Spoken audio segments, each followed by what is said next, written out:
இந்த கடலாப்பை வைக்கின்ற chainless sprocket 1:3 ratio. That's the pedal. This is the bearing 6-0 to bulb. Shaft 15 mm diameter shaft. This is the circuit mechanism 1:3 ratio. The generator 12 volt 40 watt 200 rpm permanent DC generator. This is the double gear 1:1 55 mm. This is the wet grinder.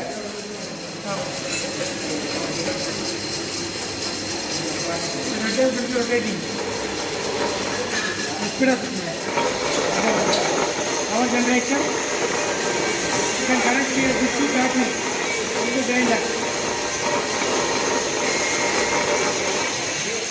So this is the pedal operated wet grinder.